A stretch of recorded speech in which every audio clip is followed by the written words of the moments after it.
Hello and welcome to NGA's sixth webinar of the year, Disadvantage, Defining It and Then Tackling It. I'm Fiona Fearon. I am the Policy and Projects Manager for NGA. Just before we start, it would be really good just to see where you guys are joining us from. So Molly's going to put a poll up so we can see whereabouts you guys are in the country. Let us know where you're joining us from. And while you're doing that, I'll just tell you a little bit about myself. So this webinar is about disadvantage, and I have actually not long joined NGA. I recently joined NGA this year, but prior to that, I worked in education. I was in education for 15 years. 13 of those years were working with young people, disadvantaged young people. Now, those that know me and those that have worked with me previously know that I don't like labels. I don't like that label. I just think that there is so much more to some of these young people than the label disadvantage, and we are going to be talking about disadvantage today, absolutely, and we will look at some statistics, we will look at some figures, throw some numbers around. But as I deliver this webinar, I just really want you to be aware that, you know, of my heart and the passion that I have to see schools get this right and go way beyond the labels that we can so often put on the young people that we work with, unintentionally or not. So let's have a little look at the poll results. Molly?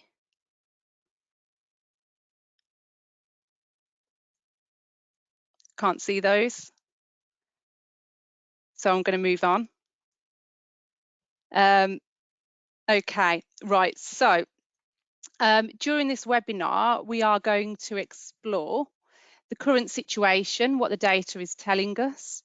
We're going to have a look at what constitutes disadvantage and just unpack that a little bit more and explore that, addressing some of the barriers to learning and questions that you can ask your schools and your school leaders. Okay. So just really quickly before we do get started on those 4 points, just to make clear disadvantage and how the Department for Education identify disadvantaged pupils. They identify disadvantaged pupils as pupils who are eligible for free school meals or have been within the last 6 years. So that's pupils from families who are socioeconomically disadvantaged. Children who are looked after or have previously been looked after by the state, or children who have been are now adopted or under special guardianship, and children with parents in the armed forces who are likely to move school.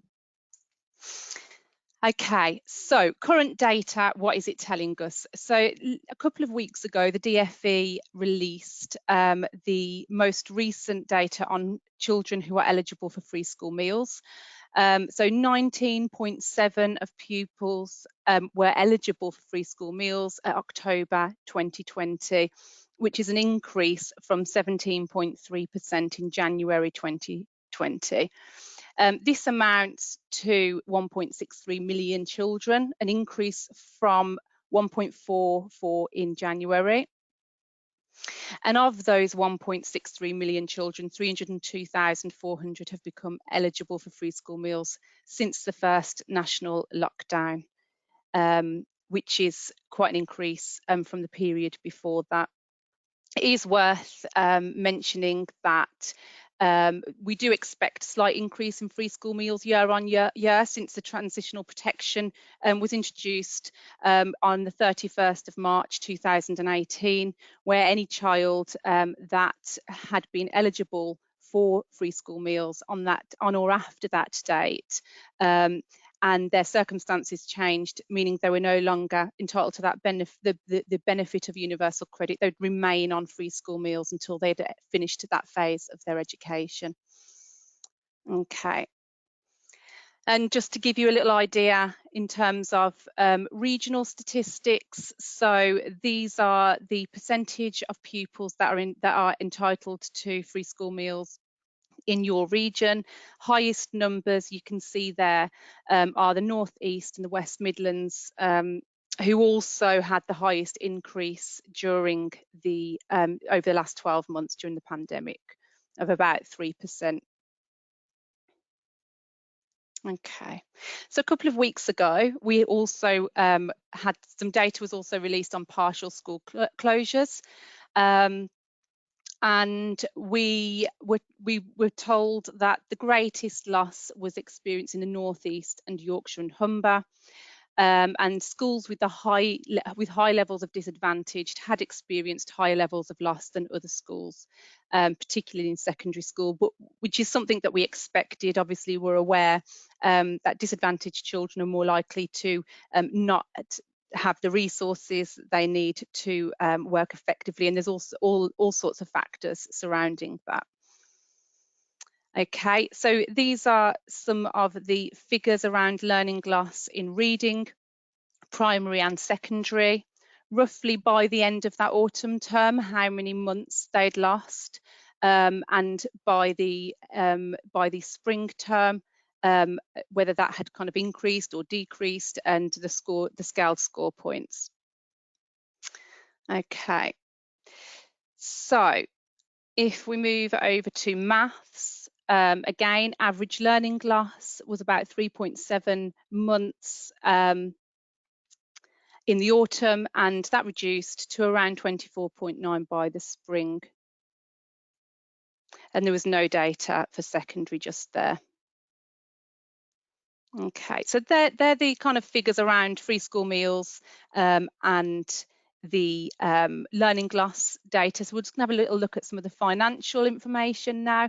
So obviously in June 2020, the government announced that there would be a £1 billion catch-up fund.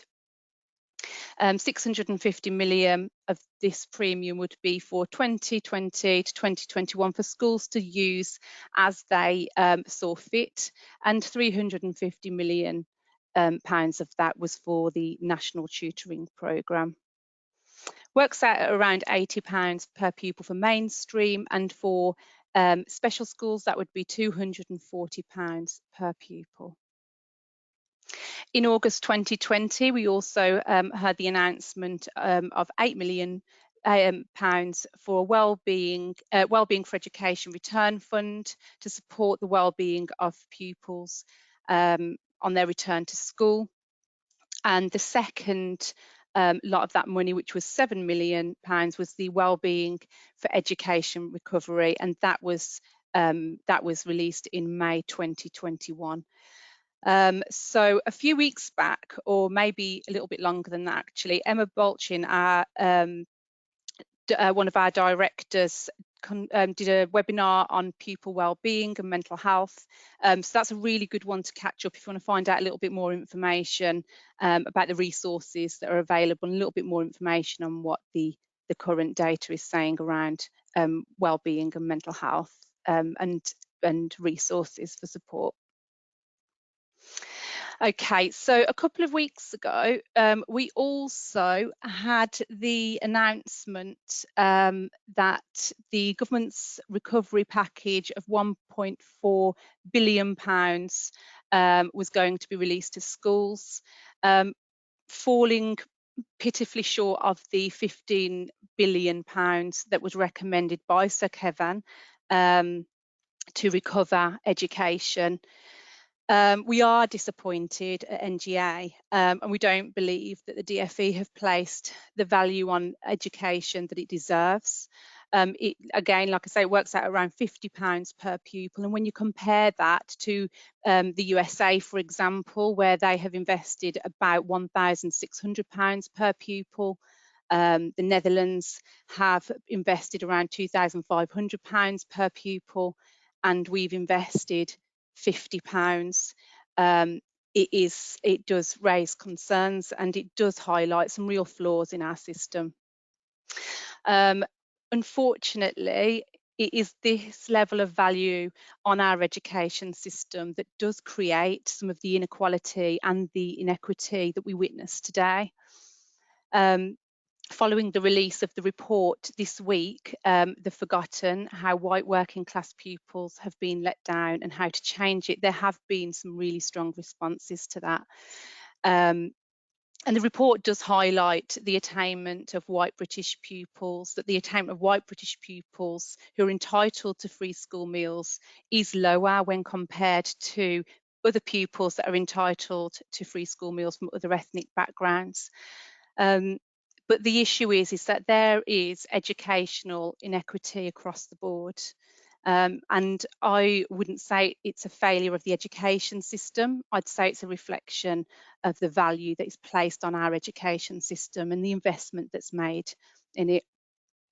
It's not a new issue in terms of, I mean, the report that was released today and the findings that were released this week, from that report, you can track the same issues all the way back to the 1800s poor law and before.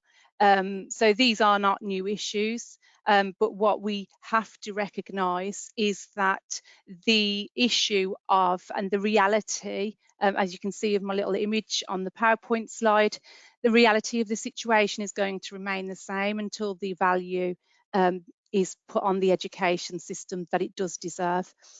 And also until we start to really challenge some of the issues within the education system and allow it to evolve as our society evolves too.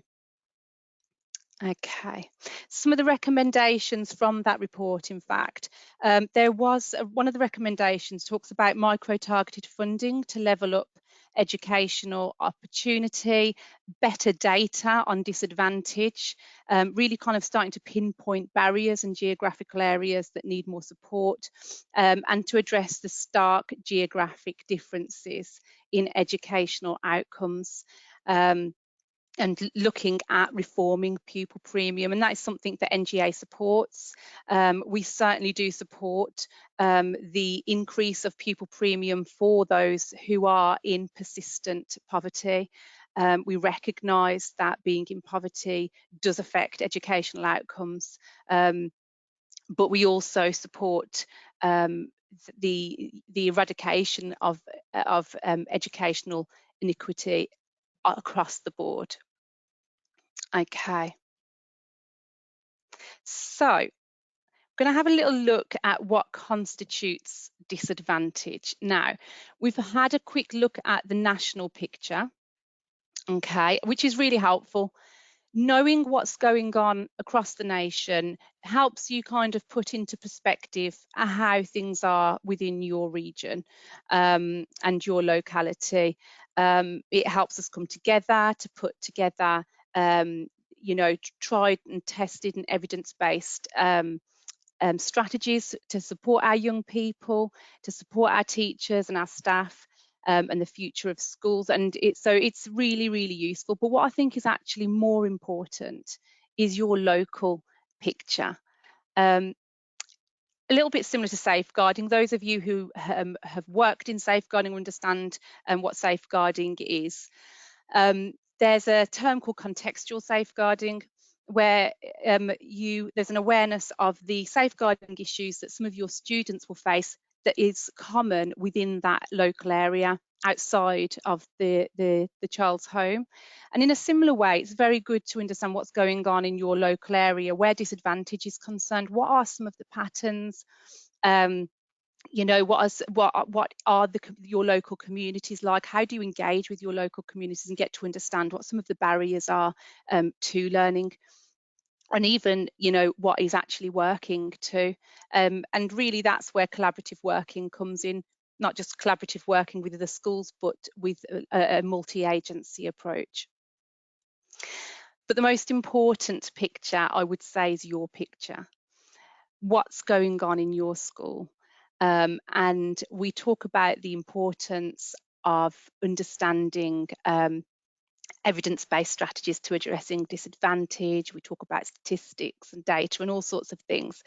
But there is, and they're fantastic as a guide, but there is no blueprint for your school.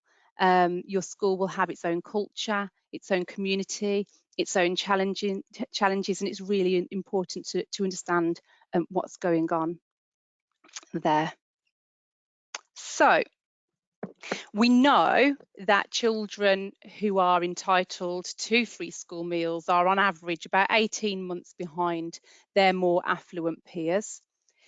We know that children on free school meals are probably about 4 times more likely to be excluded from school than their peers, and in primary schools actually 6 times more likely to be excluded from school.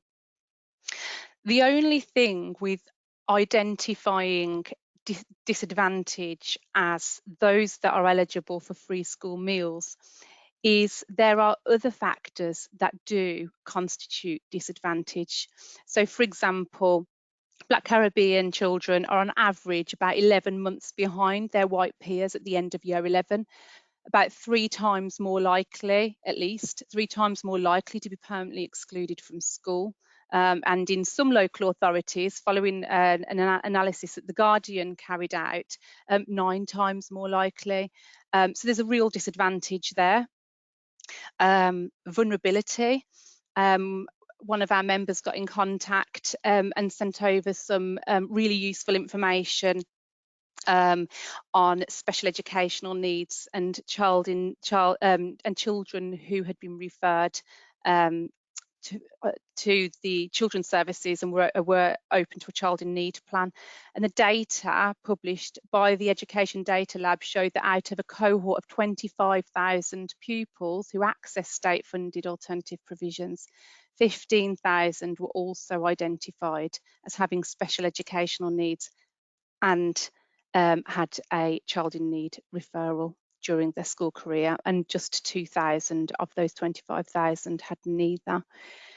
Just to point out, when I say vulnerability, on the DfE website, they define, it's quite a loose definition and you can't really limit. There's all sorts of things that will make a child vulnerable, but there is a definition on the DfE website, and it was kind of a bit of guidance for you and your schools as to who would be entitled to come into school during those lockdowns. So it tends to be children with special educational, an EHCP plan, sorry. It was children who were open to children's services or deemed vulnerable due to safeguarding issues. So it's considering things like that.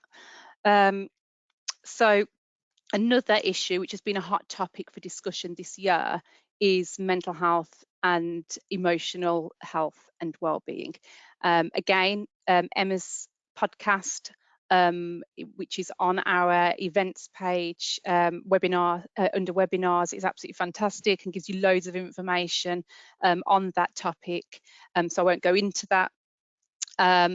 But there has been a real lack of understanding of this area within schools. My experience within pupil referral units was that a lot of children would be permanently excluded from school due to persistent behaviour issues, which is actually the most common reason for a child to be excluded from school. And a lot of those children, particularly in the last 5 years, it turned out that there were underlying mental health issues and emotional and well-being issues that had been not picked up within mainstream school. And I'd say that's a real CPD issue, which we have raised with the DfE as well. And that will be, I think that's going to be addressed through that fund that we touched on earlier, and to have a look at getting mental health leads within school in a similar way that you'd have a safeguarding lead.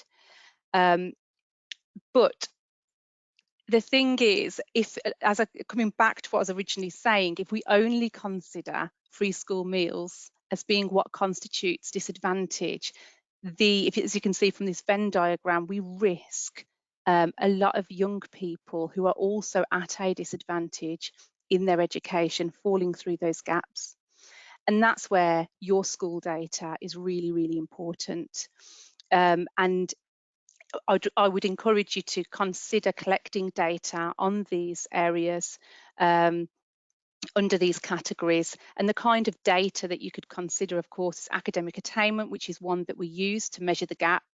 but also behaviour issues, safeguarding concerns, number of exclusions. Are you finding that there are trends with these data sets within specific groups of young people? One of the members that contacted me about behaviour, he'd said that one of the most common reasons for exclusion where he is was year 7 pupils carrying knives. Now, a lot of the work that I previously did was with young people who had been excluded for carrying knives, and a lot of them were year 7s. And if you remember a good while back, I don't know whether you remember the 3 girls and the Rotherham case and the case of the sexual exploitation.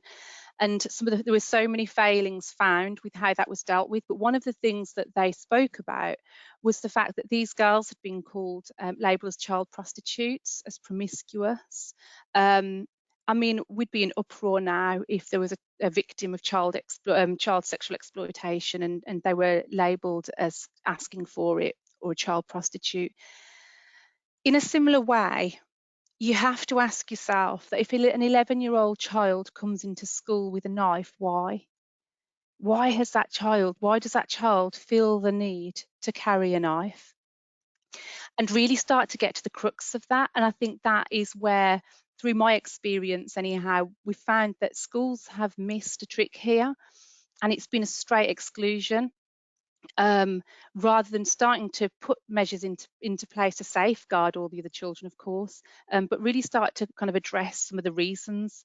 Are there a particular group? Is it mainly male? Is it mainly female? Are they of a specific ethnicity? Are they vulnerable as it is? Are they open to free schools? And really starting to understand some of that data. Specific safeguarding concerns. Are there patterns within some of these groups? And what that will do is it will really help you to start understanding what constitutes disadvantage within your school and help you start to put strategies in place. And that's the really important part of this as well, is obviously getting the right strategies in place.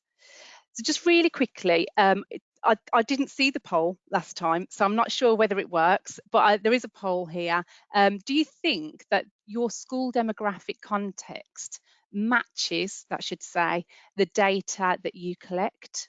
Is that something that you feel is already happening in your school or perhaps could be improved on?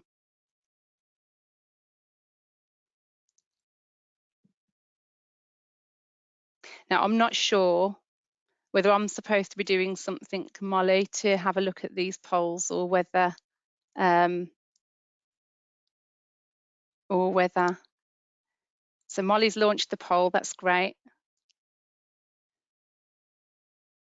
I'll be able to see the results of them afterwards anyhow, so that's fine. It's not to worry. Okay, very aware of time. It's now 5:02. I could talk about this forever, so I am going to be really disciplined and move on quite quickly. So once you have looked at what constitutes disadvantage within your school, it's then time to start thinking about some of the strategies that you need to use to address this. Now, previously we released or launched a report called Spotlight on Disadvantage. And one of the things that came out of that report is that quite often the strategies that schools were putting in place to address the gap were teaching and learning strategies, very focused on teaching and learning. However, and this is where it's really important to understand your data and understand your disadvantage groups, the issues that children were facing required interventions that start before that point in the classroom. And the reason why I've got that little fire extinguisher table on the PowerPoint is because I thought it actually really fits well. The fire is that gap. The fire is the fact that there is that there are children not achieving their full potential. That's the fire. But we need to look at what kind of fire that is.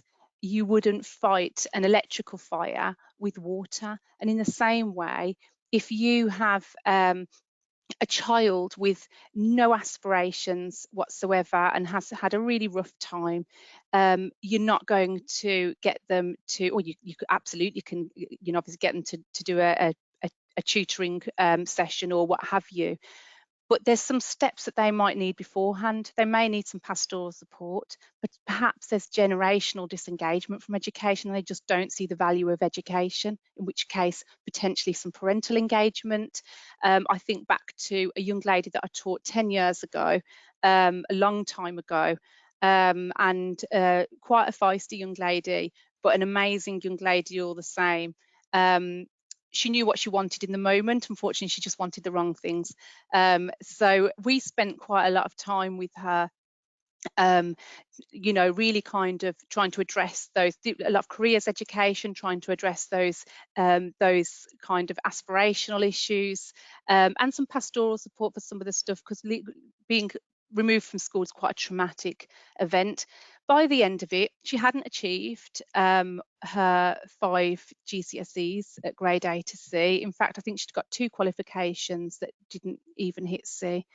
But she went on to, by the end of school, she knew what she wanted to do, and she wanted to be a nurse, and she went on to do health and social care. And this year, she has spent the last year on the front line at serving our local community as a nurse in a hospital throughout this pandemic. So sometimes it's not always about addressing the gap. Sometimes it's addressing the barriers to learning, and the gap will be bridged by itself. So just really thinking about some of those strategies when you're thinking about what constitutes to disadvantage. So I'm going to finish off with some questions that you can ask your leaders and your school, and really think about some of these questions. Have we made time as a board to really explore what we mean by disadvantage, especially in light of the ever-evolving national picture? Indeed, are we really looking beyond that label? Are we prepared to go against the grain and be bold in our challenge to the tried and tested, asking if our definition of disadvantage is being matched with the right strategies in response? And how are we as a board really being kept informed? Are we giving the space and time to our leaders and staff to really get to grips with the research and what that is telling us? Are we looking outside the box and thinking a little bit more widely than pupil premium and teaching and learning initiatives? Do we know what our pupils really think about our strategy? What do we know about people, what pupils think, and how are we engaging with them? I was discussing this webinar with one of my colleagues yesterday, and I was saying we can measure attainment and we can measure all of those things, but I wonder if you asked every pupil within your school, are you happy?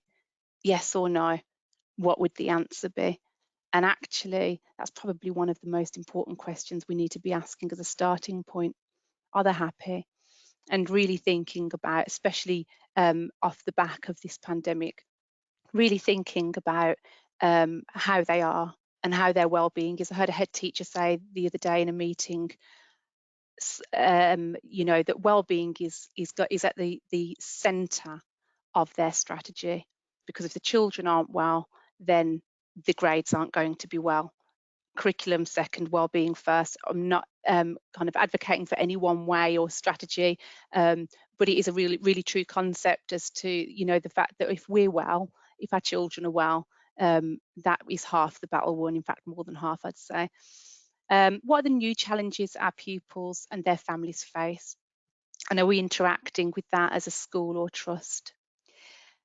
So that kind of brings me to the end of the webinar. Now, what I did want to just finish off with is this tweet that I saw a few weeks ago, and I just thought it was so true. This guy says, my mum's very hard work as a cleaner may not have meant she could pay for tutoring, but instead she taught me hard work, integrity, and care enough to get me to Oxford and beyond without private tutoring.